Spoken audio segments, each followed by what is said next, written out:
यो देशमा एक्लै उठेर आवाज बुलन्द पार्ने भ्रम नछरौं भाइ हो, सत्यलाई नथा काट्ने, स्वार्थको रोटी नसेकाऊ, आफ्नो बाटो हिँडौं, साँचो कुरा भन्दियो नडराइकन उभियो।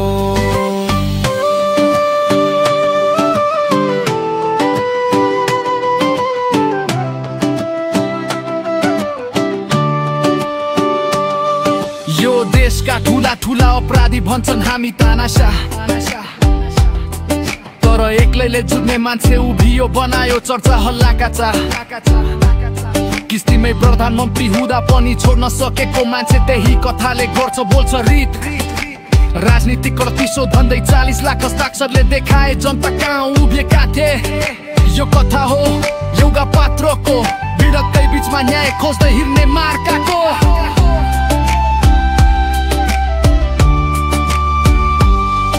यो देशमा एक्लै उठेर आवाज बुलन्द पार्ने भ्रम नछरौं भाइ हो, सत्यलाई नथा काट्ने, स्वार्थको रोटी नसेकाऊ, आफ्नो बाटो हिँडौं, साँचो कुरा भन्दियौं नडराइकन उभियौं।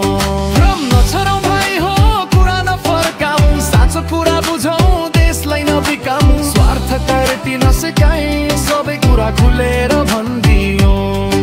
उहाँ आफैले याचना गरेर आएको होइन, कारागारको ढोका खोलेको आदेश प्रमाण नासिएको छैन। सुसु गरेर होइन, हजारौं नागरिकहरूको साक्षीमा बाहिरिएको एक दिन।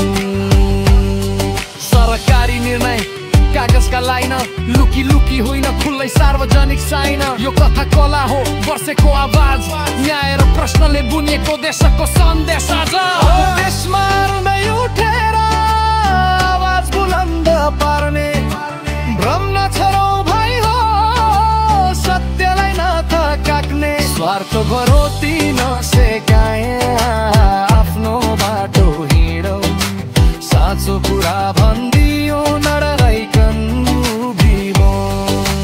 भ्रम नछरौं भाइ, इतिहास आफै बोल्नेछ, सत्यलाई नक्लाउनु भोलिमा फेरि ढल्नेछ, स्वार्थकै बाटो हिँड्नेलाई देशले कहिले नछोड्नेछ।